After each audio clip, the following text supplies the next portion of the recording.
आप सभी का स्वागत है। पिछले वीडियो में हम लोगों ने देखा था बीपीएससी पीजीटी केमिस्ट्री टीआरई 3 का क्वेश्चन का सॉल्यूशन। उसमें हम लोगों ने टीआरई 3 का 30 क्वेश्चन सॉल्व किया था, क्वेश्चन नंबर 71 से 100 तक। तो सेकंड पार्ट में हम लोग देखेंगे क्वेश्चन नंबर 101 से। पहला क्वेश्चन इसमें आज का है, देख रहे हैं आप लोग स्क्रीन पर। Thermite is a mixture of. Thermite ये किस किस का मिक्सचर है? तो ये एल्युमिनियम पाउडर और फेरिक ऑक्साइड का मिक्सचर है। इसमें फेरिक ऑक्साइड और एल्युमिनियम पाउडर का 1:3 के रेशियो में लिया जाता है। यहाँ पर साथ साथ हम लोग कुछ चीज़ और याद रखेंगे कि थर्माइट मिक्सचर पूछा है कि हम लोगों से ये पूछा जा सकता है कि कोल गैस क्या है। हम लोग से पूछा जा सकता है कि कोल गैस क्या है। तो कोल गैस हम लोग किसको कहेंगे? कोल गैस हम लोग कहेंगे हाइड्रोजन गैस और कार्बन मोनोऑक्साइड के मिक्सचर को। ये किस तरह से बनता है? जब गर्म कोयले के ऊपर से, रेड हॉट कोक के ऊपर से स्टीम को हम फ्लो कराएंगे तो क्या बनेगा? ये रेड हॉट कोल होगा, इसके ऊपर से स्टीम को फ्लो कराएंगे तो यहाँ से बनेगा H2 गैस और कार्बन मोनोऑक्साइड, और इसी को कहते हैं कोल गैस। इसको वाटर गैस भी कहते हैं। इसको वाटर गैस भी कहते हैं। इसको वाटर गैस भी कहते हैं। इसको सिन गैस भी कहते हैं। सिन गैस भी कहते हैं। कोल गैस में क्या होगा कि इसके साथ मीथेन का भी कुछ मिक्सचर होगा। और एक और गैस है जिसको हम लोग कहते हैं प्रोड्यूसर गैस। वो क्या होता है? तो वो कार्बन मोनोऑक्साइड, हाइड्रोजन गैस और नाइट्रोजन गैस, इसका मिक्सचर को हम लोग कहते हैं प्रोड्यूसर गैस। तो हमारा इस क्वेश्चन का आंसर होगा बी। अगला क्वेश्चन हम लोग देखेंगे। हमारा क्वेश्चन नंबर 102 कह रहा है कि which of the following is not an or of magnesium. Magnesium का कौन सा और नहीं है? जिप्सम हम लोग देखते हैं। जिप्सम का फार्मूला होता है कैल्शियम सल्फेट डाइहाइड्रेट। इसी के साथ हम लोग याद रखेंगे एक और सॉल्ट, प्लास्टर ऑफ पेरिस, हम लोग इसको शॉर्ट में बोलते हैं पोप। इसका फार्मूला होता है कैल्शियम सल्फेट सेमी हाइड्रेटेड। यानी जिप्सम और प्लास्टर ऑफ पेरिस में क्या है? जिप्सम को अगर हीट किया जाए तो इससे वाटर मॉलिक्यूल निकल जाएगा और इससे प्लास्टर ऑफ पेरिस बनेगा। तो ये तो हमारा जिप्सम और प्लास्टर ऑफ पेरिस, ये तो मैग्नीशियम का और नहीं हो सकता, ये कैल्शियम का और है। कैल्शियम का एक और हो सकता है कैल्शियम कार्बोनेट, जिसको हम लोग क्या कहते हैं? लाइमस्टोन। इसको क्या कहते हैं? लाइमस्टोन कहते हैं। ग्रेनाइट का भी यही फार्मूला होता है। उसके बाद बोल रहा है, यहाँ है मैग्नेसाइट का मॉलिक्यूलर फार्मूला होता है मैग्नीशियम कार्बोनेट MgCO3। तो ये क्या है? मैग्नीशियम का और है। हम लोग और देखते हैं डोलोमाइट का फार्मूला होता है कैल्शियम कार्बोनेट और MgCO3। ये कैल्शियम कार्बोनेट मैग्नीशियम कार्बोनेट है। इसका मतलब ये भी मैग्नीशियम का और हो सकता है। तो अगर दो ऑप्शन सही है तो हमारा आंसर जाएगा ऑप्शन डी के साथ। अगला क्वेश्चन हम लोग देखेंगे। कह रहा है which of the following metal is are commercially extracted by self reduction method from their corresponding ores. तो इसका आंसर होगा कॉपर और लेड। कॉपर और लेड को क्यों? देखिए, Cu2S को अगर हीट किया जाए तो यहाँ से बनता है Cu2O, और इस Cu2O और Cu2S अगर दोनों को एक साथ हीट किया जाए तो यहाँ से बनता है कॉपर और SO2 गैस। तो सेल्फ रिडक्शन के माध्यम से कॉपर को एक्सट्रैक्ट किया जा सकता है, सिमिलरली लेड को भी। तो हमारा आंसर जाएगा डी के साथ। अब अगला क्वेश्चन हम लोग देखेंगे, क्वेश्चन नंबर 104। इसमें क्या कह रहा है, इसमें कह रहा है कि the smelting of iron in a blast furnace involves the following process. इस प्रोसेस में, स्मेल्टिंग में क्या होता है कि इसमें कई एक प्रोसेस परफॉर्म होता है। जैसे पहले बात करें रिडक्शन। ब्लास्ट फर्नेस में स्मेल्टिंग के वक्त क्या होता है, रिडक्शन होता है। ब्लास्ट फर्नेस में हम लोग और के साथ लाइम स्टोन मिलाते हैं, कोक मिलाते हैं, तो उसमें जो लाइम स्टोन होता है वो होता है कैल्शियम कार्बोनेट। ये डिकम्पोज होकर कैल्शियम ऑक्साइड बनाता है और CO2 गैस बनाता है। और साथ साथ क्या होता है, ये जो कोक लिया जाता है वो क्या करता है, आयरन ऑक्साइड इसके साथ रिएक्शन करता है और बनाता है CO का रिएक्शन होता है और बनाता है FeO प्लस CO2। Fe2O3 को कार्बन मोनोऑक्साइड आयरन में कन्वर्ट करता है, रिड्यूस करता है, और Fe को कार्बन मोनोऑक्साइड Fe में कन्वर्ट करता है और CO2 गैस निकल जाता है। और इसी स्मेल्टिंग के प्रोसेस में स्लैग फॉर्मेशन भी होता है। स्लैग क्या है, देखिए इसके अंदर एक इम्प्योरिटी पाया जाता है, कई तरह की इम्प्योरिटीज़ पाया जाता है, उसमें से एक इम्प्योरिटी होता है SiO2 सिलिका। और वैसे भी ब्लास्ट फर्नेस में कच्चा या हेमाटाइट और मैग्नेटाइट और के साथ सिलिका भी मिलाया जाता है। तो आयरन के साथ सिलिका रह जाता है, इसका नेचर होता है एसिडिक, इसका नेचर होता है एसिडिक। और जो कैल्शियम कार्बोनेट लिया गया था उस कैल्शियम कार्बोनेट के डिकम्पोजिशन से कैल्शियम ऑक्साइड और CO2 गैस बना था। और ये कैल्शियम ऑक्साइड का नेचर होता है बेसिक। तो basic calcium oxide acidic silica के साथ रिएक्शन करता है और एक सॉलिड बनाता है calcium silicate CaSO3, calcium silicate बनाता है। यानी दो ऑप्शन हमारा सही है, तो राइट आंसर डी के साथ जाएगा। अगला क्वेश्चन कह रहे हैं which of the following is Sprüngli soluble in cold water but Fairlie soluble in hot water. तो हमारा कैल्शियम लेड क्लोराइड होगा। और ये सॉल्युबल नहीं है, इसको अगर हीट किया जाए, ये याद रखने का है, अगर इसको हीट किया जाए तो ये बनता है लेड ऑक्साइड और SO3 गैस निकल जाता है। अगर इसको भी हीट किया जाए तो यहाँ से लेड ऑक्साइड बनता है, NO2 गैस बनता है और ऑक्सीजन गैस बनता है। तो इसका आंसर जो है इसके साथ जाएगा। अगला क्वेश्चन है among the carbonate of alkali metal which on has the highest thermal stability. चले थर्मल स्टेबिलिटी हम आप लोग को बताते चलें।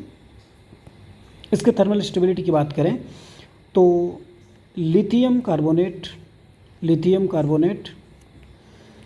इससे ज़्यादा स्टेबल है सोडियम कार्बोनेट, फिर होगा पोटेशियम कार्बोनेट, फिर होगा रुबिडियम कार्बोनेट और सबसे ज़्यादा स्टेबल होगा CgM कार्बोनेट। CgM कार्बोनेट की स्टेबिलिटी सबसे ज़्यादा है। और इस सीरीज में सबसे लेस स्टेबल कौन है, तो लिथियम कार्बोनेट है। ये सारे कार्बोनेट रेसिस्टेंट टू हीट यानी इसको हीट करने पर एज इट इज़ रहेगा। लेकिन लिथियम कार्बोनेट एक अकलौता कार्बोनेट है जिसको हीट करने पर लिथियम ऑक्साइड और CO2 गैस बनता है। इसका वजह बिल्कुल साफ है, लिथियम का आकार बहुत छोटा होता है, very small size, high charge density होने के कारण इसके अंदर पोलराइजिंग पावर बहुत ही ज़्यादा है। इसके अंदर पोलराइजिंग पावर बहुत ही ज़्यादा होता है। और इस हाई पोलराइजिंग पावर की वजह से कार्बोनेट आयन को ये बहुत पोलराइज करता है। यानी कार्बोनेट आयन का पोलराइजेशन बहुत होता है, इसका पोलराइजेशन बहुत होता है, जिसके कारण ये कैल्शियम कार्बोनेट कैसा हो जाता है, लिथियम कार्बोनेट कैसा हो जाता है, इसके अंदर कोवेलेंट कैरेक्टर आ जाता है, कोवेलेंट कैरेक्टर आता है। और इसी कोवेलेंट कैरेक्टर आ जाने की वजह से ये हीट करने पर डिकम्पोज हो जाता है। कुछ चीज़ आप लोग को हम और बता दें इसमें, जितने भी अल्कलाइन अर्थ मेटल का कार्बोनेट है, all alkaline earth metal, all alkaline earth metal carbonates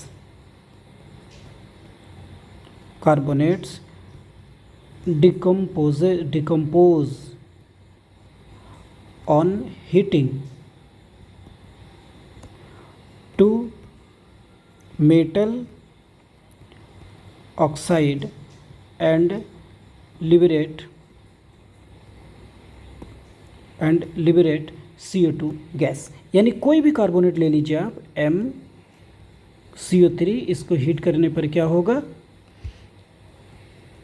MO बनेगा और CO2 गैस रिलीज होगा। जैसे अभी ब्लास्ट फर्नेस आयरन का एक्सट्रैक्शन में जो होता है, यूज़ होता है कैल्शियम कार्बोनेट, वो किस तरह से डिकम्पोज होता है, इस तरह से डिकम्पोज होता है। तो हम लोग याद रखेंगे कि अल्कली मेटल में लिथियम कार्बोनेट के छोड़कर बाकी रेसिस्टेंट टू हीट, ये इसका हीट का इस पर कोई प्रभाव नहीं पड़ता है। लेकिन अल्कलाइन अर्थ मेटल, इसका कार्बोनेट क्या होता है, हीट करने पर डिकम्पोज हो जाता है। इसका सीधा सा सिंपल सा फंडा है, अल्कली मेटल में एक ही पॉजिटिव चार्ज होता है, इसका आकार भी बड़ा होता है, चार्ज डेंसिटी कम होता है, इसका पोलराइजिंग पावर कंपैरेटिवली कम होता है, तो फिर कार्बोनेट आयन का पोलराइजेशन भी कम होता है, तो उसके अंदर कोवेलेंट कैरेक्टर कम आता है। कोवेलेंट कैरेक्टर कम आने के कारण वो ज़्यादा स्टेबल है, यानी उस पर आयनिक कैरेक्टर ज़्यादा है।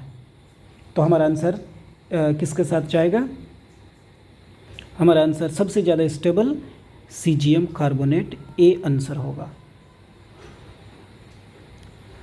अगला क्वेश्चन की हम बात करें, potassium when heated strongly in oxygen it forms. चलिए कुछ चीज़ और बताते चले यहाँ पर आप लोगों को।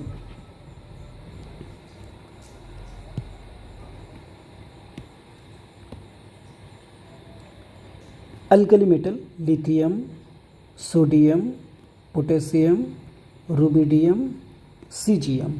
अल्कलाइन अर्थ मेटल है बेरिलियम, मैग्नीशियम, कैल्शियम, स्ट्रोंशियम, फिर बेरियम। इसमें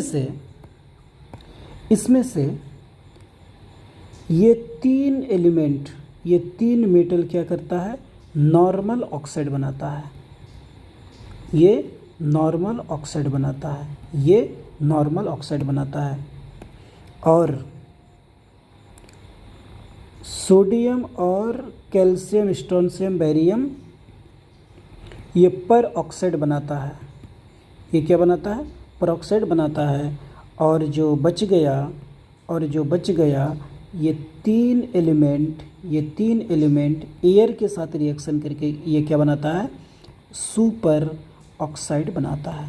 ये क्या करता है, सुपर ऑक्साइड बनाता है। तो हमारा आंसर क्या होगा इसमें कि ऑक्सीजन के प्रेजेंस में अगर लिथियम, बेरिलियम और मैग्नीशियम को हीट किया जाए तो ये नॉर्मल ऑक्साइड ही बनाएगा।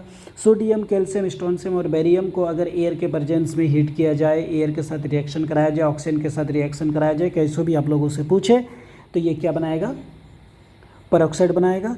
और पोटेशियम, रुबिडियम और CgM ये सुपर ऑक्साइड बनाएगा। पिछले वीडियो में इसका पार्ट 1 में हमने बताया था नॉर्मल ऑक्साइड। नॉर्मल ऑक्साइड ये कैसा होगा, नॉर्मल ऑक्साइड का फार्मूला होता है O2-, पर ऑक्साइड का फार्मूला होता है O2-, और सुपर ऑक्साइड का फार्मूला होता है O2-। इसमें ये पर ऑक्साइड डायामैग्नेटिक होता है, ये भी बताया था, और ये सुपर ऑक्साइड पैरामैग्नेटिक होता है, ये भी बताया था। और ऑक्सीजन गैस ये भी पैरामैग्नेटिक होता है। ये सारी चीज़ पिछले लेक्चर में एक बार बताया था।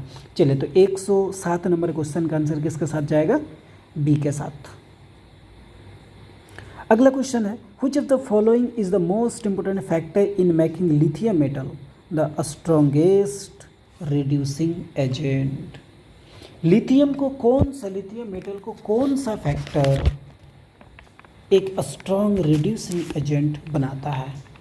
तो इसका सबसे बड़ा फैक्टर है हाई हाइड्रेशन एंथैल्पी। है ना। तो इसमें मोस्ट इम्पोर्टेंट पूछा है, तो हम लोग एक ही ऑप्शन को चूज़ करेंगे, एक ही ऑप्शन को सिलेक्ट करेंगे। अगर पूछा जाए कि और क्या क्या फैक्टर है तो हम लोग कुछ और सोच सकते थे, लेकिन कह दिया है कि मोस्ट इम्पोर्टेंट फैक्टर, तो हम लोगों को बी के साथ जाना होगा।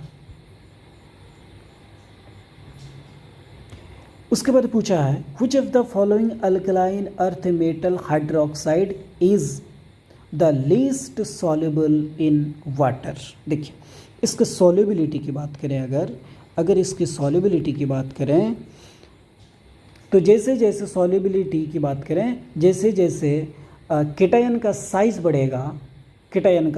बढ़ेगा तो सॉल्युबिलिटी बढ़ेगा। यानी वाटर में सॉल्युबिलिटी की बात कर रहा है, सॉल्युबिलिटी इन वाटर कह रहा है, तो सॉल्युबिलिटी क्या होता है, directly proportional to ionic character,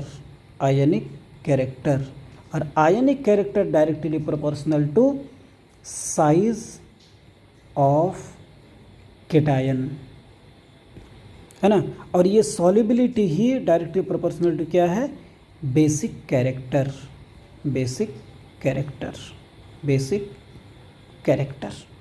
तो सबसे ज़्यादा सॉल्युबल होगा बेरियम हाइड्रोक्साइड और सबसे कम होगा बेरिलियम हाइड्रोक्साइड। इससे ज़्यादा सॉल्युबल कौन होगा, मैग्नीशियम हाइड्रोक्साइड।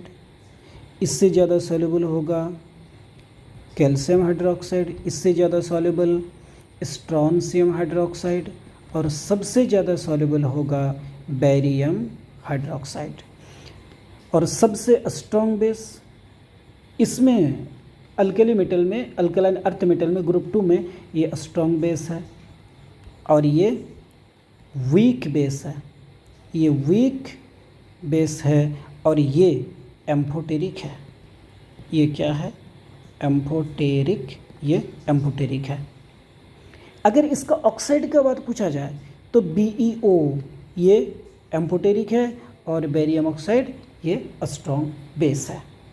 चलिए, तो इसका आंसर हो जाएगा, क्या पूछ रहा है कि लीस्ट सॉल्युबल, तो लीस्ट सॉल्युबल वाटर में होगा बेरिलियम हाइड्रोक्साइड। अब हम लोग देखेंगे क्वेश्चन नंबर 108। Question number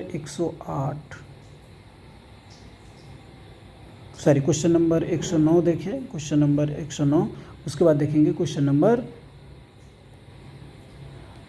110। इसमें क्या कह रहा है कि अ metal is bond in air. आप लोग जो भी इंफॉर्मेशन आप लोगों को दिया जा रहा है, ये एग्ज़ाम पॉइंट ऑफ व्यू से, यानी TRE 4 के एग्ज़ाम के पॉइंट ऑफ व्यू से बहुत इंपॉर्टेंट है। आप लोग इन सारी चीज़ों को नोट्स करते जाइए, नोट्स बनाते जाइए क्वेश्चन के सॉल्यूशन के साथ साथ। इससे आप लोगों को और फ़ायदा ये भी होगा कि आप लोगों को क्या पढ़ना पड़ेगा TRE 4 में सिलेक्शन लेने के लिए, इसका भी आइडिया मिलेगा। A metal is bond in air and the S on moisturing smells NH3। चलिए, यहाँ पर एक चीज़ आप लोगों को और बताते चलें कि ग्रुप 2 में जो हम लोग देखे, ये चीज़ अभी मिटा देते हैं आप लोग।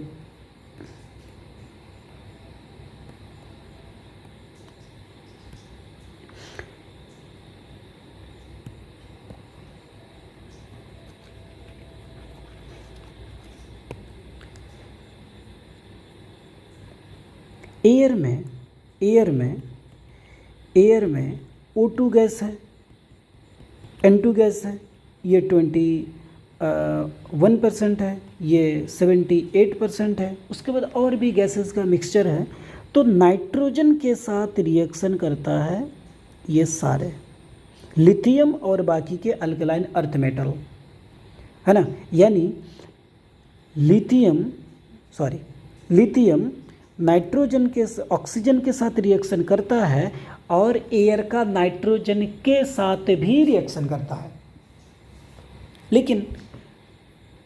लेकिन ग्रुप 1 का बाकी एलिमेंट एयर के साथ रिएक्शन अगर करेगा तो सिर्फ ऑक्सीजन के साथ रिएक्शन करके डिफरेंट टाइप का ऑक्साइड बनाएगा, लेकिन नाइट्रोजन के साथ रिएक्शन नहीं करेगा, with the exception of lithium. But all alkaline earth metal when treated with or burned in air, they form their corresponding oxide along with nitride.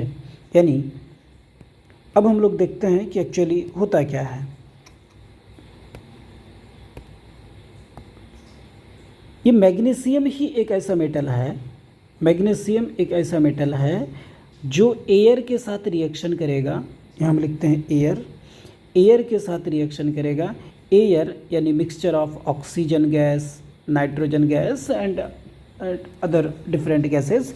तो ये क्या करेगा, मैग्नीशियम का ऑक्साइड बनाएगा और साथ ही साथ Mg3N2 ये नाइट्राइड भी बनाएगा। और अगर इस नाइट्राइड को, मैग्नीशियम नाइट्राइड का रिएक्शन कराया जाए किसके साथ, यहाँ कह रहे हैं मॉइस्चरिंग।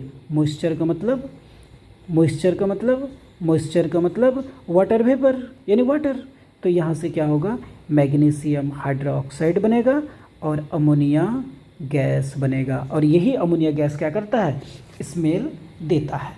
समझने वाली बात यह है कि ये किस तरह से हुआ। हम सब जानते हैं कि मैग्नीशियम पर 2 पॉजिटिव चार्ज आता है, इसका ऑक्सीडेशन नंबर 2 होता है, इसका वैलेंसी भी 2 होता है, और नाइट्राइड का वैलेंसी 3 होता है, ये N3- होता है। इसको अल्टरनेट मल्टीपल करेंगे तो क्या होगा, मैग्नीशियम नाइट्राइड बन जाएगा। चलें, तो हमारा आंसर किसके साथ जाएगा, बी के साथ जाएगा। क्वेश्चन नंबर 110 का आंसर क्या होगा, बी होगा। फिर अगला क्वेश्चन हम लोग क्वेश्चन नंबर 111 देखेंगे। क्वेश्चन नंबर 111, इसमें क्या कह रहा है, example of igneous and sedimentary rocks are, है ना। इसका एग्जाम्पल होता है, इनका एग्जाम्पल होता है सैंडस्टोन, इसका एग्जाम्पल होगा सैंडस्टोन। अगला एग्जाम्पल होता है इसका ग्रेनाइट। फिर इसमें शैले भी होता है, लाइम स्टोन भी होता है, लाइमस्टोन भी होता है और कोल भी होता है। तो यहाँ पर ऑप्शन दिया है, ग्रेनाइट सही है, लाइमस्टोन सही है, ग्रेनाइट ये भी होगा, सैंडस्टोन ये भी होगा, ग्रेनाइट यानी हमारा ऑप्शन ये भी सही है, ये भी सही है, और यहाँ पर भी ग्रेनाइट। तो हमारा ऑप्शन 2 ऑप्शन अगर करेक्ट है तो वो डी के साथ जाएगा। अगला है क्वेश्चन नंबर 112। क्वेश्चन नंबर 112 क्या कह रहा है, nitrogen dioxide can not be obtained by heating. NO2 gas किससे नहीं बनता है। चलिए, अगर हम अल्कली मेटल नाइट्रेट की बात करें, ये जितने भी अल्कली मेटल नाइट्रेट है MnO3, इनको अगर हीट किया जाए, अगर इनको हीट किया जाए तो ये क्या बनाता है, MnO2 और O2 गैस रिलीज़ करता है। ये क्या है, मेटल नाइट्रेट है। मेटल नाइट्रेट किस में कन्वर्ट होता है, मेटल नाइट्राइट में कन्वर्ट होता है और ऑक्सीजन गैस रिलीज़ करता है। लेकिन इसमें एक एक्सेप्शन है, लिथियम। लिथियम नाइट्रेट अगर इसको हीट किया जाए, अगर इसको हीट किया जाए तो क्या बनाएगा, लिथियम ऑक्साइड बनाएगा और NO2 गैस देगा, NO2 गैस देगा, है ना। यहाँ कह रहा है कि nitrogen dioxide NO2 can not be obtained. तो हम लोग जो अल्कली मेटल का नाइट्रेट है, लिथियम नाइट्रेट को छोड़कर, उससे हम लोग NO2 गैस ऑब्टेंड नहीं कर सकते हैं। यानी पोटेशियम नाइट्रेट भी होगा, सोडियम नाइट्रेट भी होगा। हमारा आंसर डी के साथ जाएगा। एक चीज़ और देख लीजिए, यहाँ पर जो मेटल होगा वो क्या क्या होगा, सोडियम होगा, पोटेशियम होगा, रुबिडियम होगा और सीजियम होगा। लिथियम नाइट्रेट के तरह ही जो अल्कलाइन अर्थ मेटल का नाइट्रेट है, यहाँ एक ही साथ हम लिख देते हैं, अल्कलाइन अर्थ मेटल का जो नाइट्रेट होता है, अल्कलाइन अर्थ मेटल का नाइट्रेट, वो क्या होगा, M-NO3(2). अगर इसको हीट किया जाए तो ये मेटल ऑक्साइड बनाएगा, NO2 गैस बनाएगा, ऑक्सीजन गैस भी रिलीज़ होगा, यहाँ पर भी ऑक्सीजन गैस रिलीज़ होगा, है ना। तो जैसे एक एग्जांपल देख लीजिए, यहाँ पर M- क्या होगा, बेरिलियम से बेरियम तक होगा, सभी मेटल होगा। एक एग्जांपल देख लीजिए, मैग्नीशियम नाइट्रेट को अगर हीट किया जाए तो इससे क्या बनेगा, मैग्नीशियम ऑक्साइड बनेगा, NO2 गैस बनेगा और ऑक्सीजन गैस रिलीज होगा। आप लोगों को जो भी इस वीडियो में बताया जा रहा है सब कुछ आप लोग के लिए कमिंग एग्जामिनेशन के लिए बहुत इंपॉर्टेंट है। आप लोग साथ साथ नोट डाउन करते चलें। क्वेश्चन नंबर 113 का है, which of the following method is used for the purification of zirconium. देखिए, सबसे पहले हम लोग देखेंगे कि जिरकोनियम को किस तरह से प्यूरिफाई किया जाता है। देखिए, जिरकोनियम मेटल को हीट किया जाता है आयोडीन के साथ 600 डिग्री सेल्सियस टेम्परेचर पर, तो ये बनाता है जिरकोनियम टेट्रा आयोडाइड।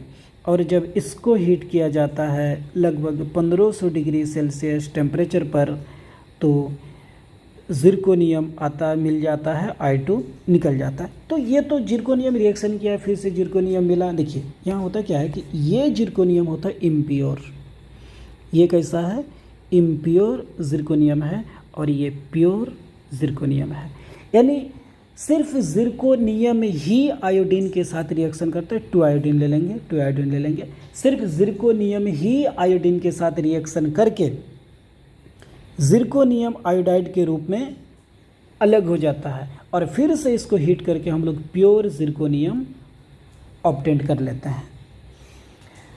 इसके साथ साथ इस प्रोसेस से सिमिलरली टाइटेनियम को अगर आयोडीन के साथ रिएक्शन कराया जाता है तो ये भी बनाता है TiI4, और इसको हीट करने पर क्या बनता है, इसको लगभग वही 15 से 1400 डिग्री सेल्सियस टेम्परेचर पर हीट कराने पर टाइटेनियम निकल गया, और I2 यहाँ पर भी वही सेम फंडा, ये इम्प्योर टाइटेनियम है,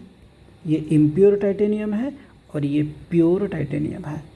इस प्रोसेस को कहते हैं वान आर्केल प्रोसेस। यानी यहाँ पर जिरकोनियम के बारे में पूछा गया है, हम लोग दोनों याद रखेंगे कि वान आर्केल प्रोसेस से जिरकोनियम और टाइटेनियम मेटल का प्यूरिफिकेशन किया जाता है।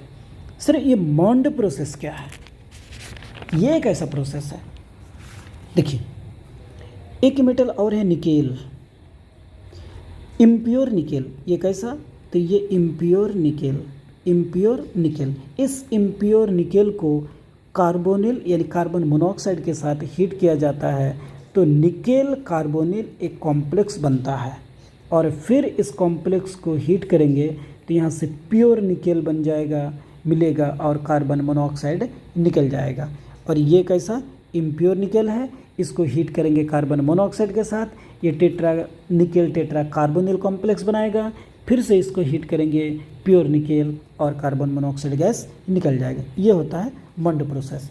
और जोन रिफाइनिंग प्रोसेस से हम लोग जो हाईली प्यूरिफाइड हम लोगों को मेटल चाहिए होता है, सेमी मेटल चाहिए होता है, उसके लिए यूज़ किया जाता है। जनरली ये जोन रिफाइनिंग सेमी मेटल के लिए यूज़ किया जाता है, या ऐसा कहिए कि सेमी कंडक्टर्स के लिए, सेमी कंडक्टर्स के लिए, जिसके लिए यानी प्यूरिटी मैक्सिमम होना चाहिए, है ना। तो इससे हम लोग प्यूरिफाई करते हैं किसको, सिलिकन को, या फिर प्यूरिफाई कर सकते हैं जर्मेनियम को, और इस प्रोसेस से 99.999% प्योर सिलिकन और जिरकोनियम प्राप्त होता है। हम लोग आगे अगला क्वेश्चन की बात कर लें। क्वेश्चन नंबर 114 यहाँ पूछ रहा है, which of the following halogen disproportionate in water. Disproportionation का मतलब होता है, जैसे आप लोगों ने पढ़ा होगा शायद पहले कभी, कि कॉपर प्लस 2 कॉपर लेते हैं तो ये ऑटोमेटिक क्या होता है, कॉपर और कॉपर 2+ में चला जाता है। यहाँ पर कॉपर +1 से 0 में गया, ये प्रोसेस है रिडक्शन, और ये कॉपर यहाँ कहाँ गया, कॉपर 2+ में गया, तो ऑक्सीडेशन। अगर किसी प्रोसेस में एक ही मोइटी है, एक ही मॉलिक्यूल है, एक ही आयन है, एक ही मेटल है, कुछ भी एक ही है, उसी का ऑक्सीडेशन हो रहा है, उसी का रिडक्शन हो रहा है, तो इस तरह के रिएक्शन को हम लोग क्या कहते हैं, डिस्प्रोपोर्शनेशन डिस्प्रोपोर्शनेशन रिएक्शन कहते हैं। तो कह रहा है कि कौन सा मेटल वाटर में जाकर डिस्प्रोपोर्शनेट, कौन सा हैलोजन डिस्प्रोपोर्शनेट होता है। तो Cl2 गैस जब वाटर के साथ रिएक्शन करता है, Cl2 गैस जब वाटर के साथ रिएक्शन करता है तो ये HCl बनाता है और हाइपोक्लोरस एसिड बनाता है, हाइपोक्लोरस एसिड बनाता है। यहाँ पर क्लोरीन -1 है और यहाँ पर क्लोरीन +1 है ना। तो क्लोरीन एक बार रिड्यूस हुआ, यहाँ पर रिडक्शन हुआ और उसी क्लोरीन का यहाँ पर ऑक्सीडेशन हुआ, यानी क्लोरीन वाटर में जाकर डिस्प्रोपोर्शनेट होता है। तो हमारा आंसर बी के साथ जाएगा। अगला question, which of the following cases the order of acidic strength is not correct. Acidic strength is not correct. देखिए ये करेक्ट है क्योंकि ये सबसे ज़्यादा आयनिक है, HI सबसे ज़्यादा आयनिक है और इसका सॉल्युबिलिटी वाटर में सबसे ज़्यादा है। दूसरा वजह ये है कि हाइड्रोजन, दूसरा वजह ये भी है कि चलिए ऐसे ही देखिए, हाइड्रोजन और आयोडीन बॉन्ड लेंथ ज़्यादा है तो बॉन्ड जल्दी क्या होता है, डिसोसिएट हो जाता है। दूसरी तरफ हाइड्रोजन और ब्रोमीन बॉन्ड लेंथ कम है तो बॉन्ड एनर्जी ज़्यादा है, डिसोसिएट कम होता है। उसके कंपेयर में इसका बॉन्ड लेंथ और कम है तो इसका जो है ये कम डिसोसिएट होता है। तो सबसे ज़्यादा डिसोसिएट होता है HI। दूसरी तरफ आयोडीन का साइज सबसे बड़ा है तो जो HI का कॉन्जुगेट बेस है आयोडाइड आयन वो सबसे ज़्यादा स्टेबल है। कंपेयर में ब्रोमीन छोटा है, इसका स्टेबिलिटी कंपैरेटिवली कम है और सबसे कम स्टेबल होता है फ्लोरीन। ये सबसे छोटा है, चार्ज डेंसिटी ज़्यादा है, स्टेबिलिटी सबसे कम है कॉन्जुगेट बेस का, इसलिए सबसे कमज़ोर अगर एसिड है हाइड्रोजन एसिड में तो HF है और सबसे स्ट्रॉन्ग एसिड है तो HI है। तो ये हमारा ऑप्शन सही है। यहाँ पूछा नॉट करेक्ट।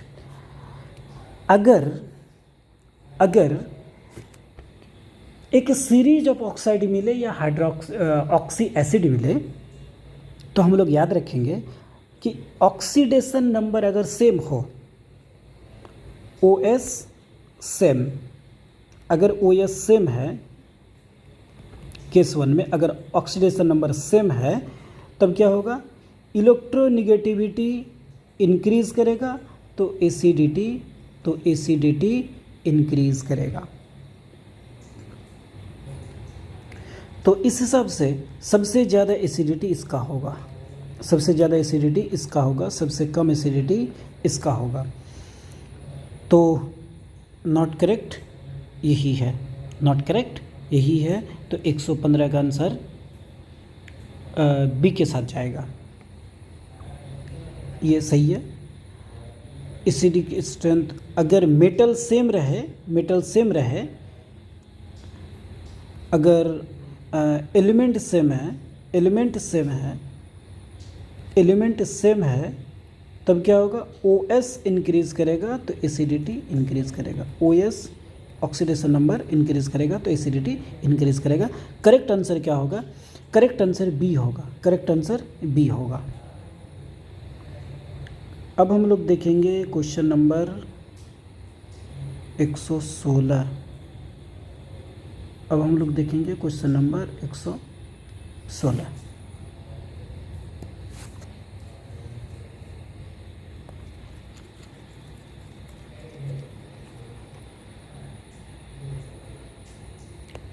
क्वेश्चन नंबर 116 पूछ रहा है the dipole moment of H2O2 is more than that of H2O but H2O2 is not a good solvent because.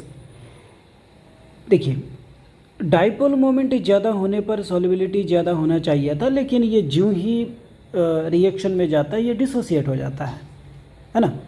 H2O2 अगर 2H2O2 ले लें तो ये 2 वाटर मॉलिक्यूल बनाता है और ऑक्सीजन, ये जाइमन ऑक्सीजन, नेसेंट ऑक्सीजन, नवजात ऑक्सीजन प्रोड्यूस करता है और ये ऑक्सीडाइजिंग एजेंट की तरह बिहेव करने लगता है। आंसर इसका बी होगा। बहुत ही शानदार, बहुत ही दमदार क्वेश्चन है, शानदार क्वेश्चन है और आसान भी है। इसमें कह रहा है कि which of the following JNN compound has same number of lone pair as I3 minus, ये इस तरह से होगा I3 पर माइनस, I3 माइनस, इसका मतलब आयोडीन के पास, आयोडीन के आउटर मोस्ट सेल में 7 इलेक्ट्रॉन होता है, इस आयोडीन के आउटर मोस्ट सेल में भी 7 इलेक्ट्रॉन होगा, और आयोडीन पर अगर माइनस है तो इस पर जो है 8 इलेक्ट्रॉन होगा, आउटर मोस्ट सेल में 8 इलेक्ट्रॉन। तो ये लोन पेयर, ये लोन पेयर, ये लोन पेयर और 2 इलेक्ट्रॉन बॉन्ड कर दिया, तो total number of lone pair कितना है 9। Total number of lone pair 3 + 3 + 3 9 है। और हम लोग कुछ नहीं देखेंगे, यहाँ पर 2, यहाँ पर 4 ऑक्सीजन है, यहाँ पर 4 हाइड्रोजन है, दोनों को हम वैसे भी छोड़ देंगे। हाइड्रोजन ये XeF2 का ट्राई करेंगे, JNN के आउटर मोस्ट सेल में 8 इलेक्ट्रॉन होता है, तो हम लोग रख दिए 3 लोन पेयर, हम लोग रख दिए 3 लोन पेयर, यहाँ एक सिंगल इलेक्ट्रॉन, उसको ये सिंगल इलेक्ट्रॉन, ये सिंगल इलेक्ट्रॉन, ये सिंगल इलेक्ट्रॉन, ये बॉन्ड कर लिया फ्लोरीन के साथ, इस पर भी है, हाँ, तो यहाँ पर भी लोन पेयर हो गया 3 + 3 + 3 9, यानी हमारा आंसर 117 का सी के साथ जाएगा। कह रहा है find the correct statement about borax. हम लोग बोरेक्स का स्ट्रक्चर देखेंगे तो हमारा आंसर क्या हो जाएगा, मिल जाएगा।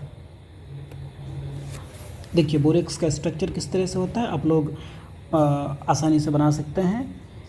BOB BOB BOB BOB इस तरह से, और बोरन के साथ एक एक हाइड्रोक्सिल ग्रुप और दे दीजिए OH दे दीजिए, तो ये हो गया आपका H4 B4 O8, लेकिन ये होता है O7, इसमें एक और ऑक्सीजन इस तरह से जुड़ेगा, है ना।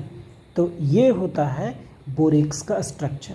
तो इसमें it is a useful primary standard for titrating acid. हाँ, ये स्टेटमेंट सही है, टाइट्रेशन में बोरिक एसिड का यूज़ होता है, लेकिन हम लोगों से पूछा गया है क्या, incorrect statement.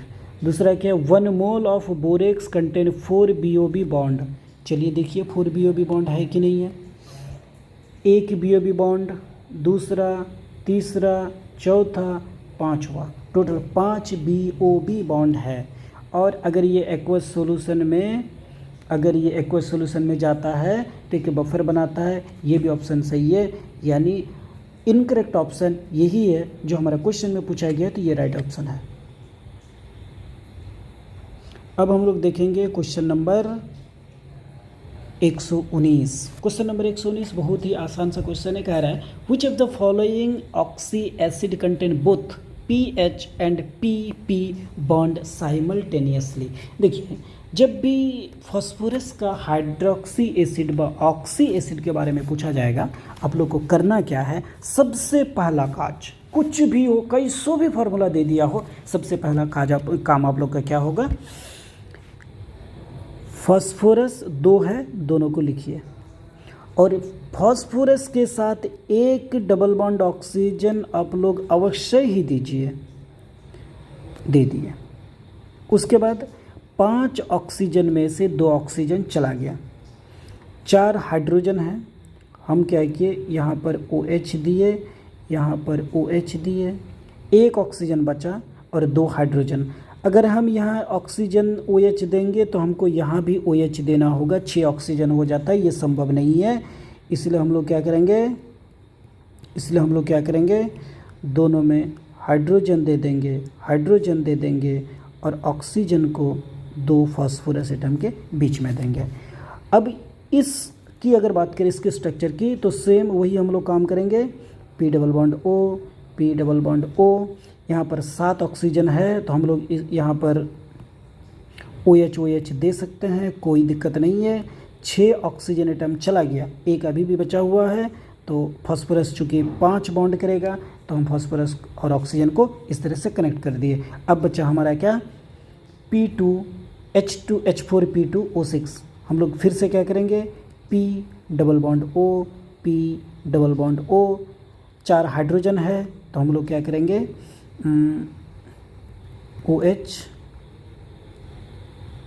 OH OH OH 6 hydrogen 6 oxygen चला गया यहाँ पर, इस तरह से होगा। तो हमारा क्वेश्चन पूछा है कि किस में पीएच और पीपी दोनों बॉन्ड होगा, तो इसमें से किसी में नहीं है, इसमें किसी में भी नहीं है। इसमें पीएच बॉन्ड है लेकिन पीपी बॉन्ड नहीं है। इसमें पीएच और पीपी कोई बॉन्ड नहीं है, यहाँ पर पीएच बॉन्ड नहीं है, पीपी बॉन्ड है। और यहाँ क्या है, बोथ पीएच और पीपी बॉन्ड होना चाहिए, तो आंसर ई के साथ जाएगा। 120 नंबर क्वेश्चन क्या कह रहा है, calculate x + y + z for H3PO3 acid where x is a number of lone pair, y is a number of sigma bond and z is a number of pi bond। तो आप लोग को मैंने कहा था क्या, अभी कहा कि जब भी फास्फोरस का एसिड को लिखना है तो यहाँ पर फास्फोरस है तो एक पी डबल बॉन्ड ओ कर देना है। अब यहाँ पर H3PO3 में 1 ऑक्सीजन चला गया, अब 2 ऑक्सीजन बचा, 3 हाइड्रोजन बचा, 2 ऑक्सीजन 3 हाइड्रोजन, 2 ऑक्सीजन बचा, 3 हाइड्रोजन बचा, तो हम लोग 2 ऑक्सीजन को OH के रूप में डाल देंगे और 1 को इस तरह से लिख देंगे। हर ऑक्सीजन में 2-2 लोन पेयर, हर ऑक्सीजन में 2-2 लोन पेयर। क्या क्या पूछ रहा है, X, Y और Z। X क्या है, number of lone pair 2 4 6। Y क्या बोल रहा है, Y is the number of sigma bond, तो यहाँ पर OH में सिग्मा बॉन्ड है, OH में सिग्मा बॉन्ड है 1 2 3 4 5 6 सिग्मा बॉन्ड है। और पूछ रहा है क्या, Z इज़ पाई बॉन्ड, ये एक पाई बॉन्ड है, तो 1 6 6 12 13, बी ऑप्शन होगा। उसके बाद है question number 121, which of the following property of halogens increases with increasing atomic number. Atomic number बढ़ने के साथ साथ इसका कौन सा प्रॉपर्टी बढ़ता है, कौन सा प्रॉपर्टी बढ़ता है। एटॉमिक नंबर बढ़ने के साथ साथ F2 Cl2 Br2 I2 ये बढ़ने के साथ साथ आयनिक रेडियस भी बढ़ता है, इंथैल्पी ऑफ वेपराइजेशन भी बढ़ता है।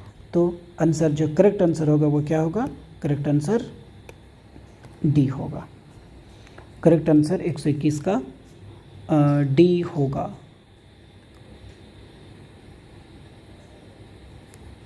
चलिए अगला क्वेश्चन है, which of the following noble gas does not form clathrates. Clathrates क्या होता है, एक होस्ट कंपाउंड होता है, होस्ट कंपाउंड होता है, इसमें पोरस होता है, ये पोरस होता है और इसके कैविटी के अंदर, पोरस कैविटी के अंदर क्या होता है, नोबल गैस एकोमोडेट हो जाता है। नोबल गैस कैसा होता है, गेस्ट के तरह होता है। और क्लेथरेट क्या होता है, एक होस्ट कंपाउंड होगा, होस्ट कंपाउंड के अंदर कैविटी होगा और उस कैविटी के अंदर noble gas as a guest accommodate होगा। तो ये कौन कौन करता है, क्लेथरेट कौन कौन बनाता है, तो आर्गन, जेनन और क्रिप्टन, ये क्लेथरेट्स बनाता है। ये क्या करता है, फॉर्म्स क्लेथरेट्स, ये क्लेथरेट्स बनाता है।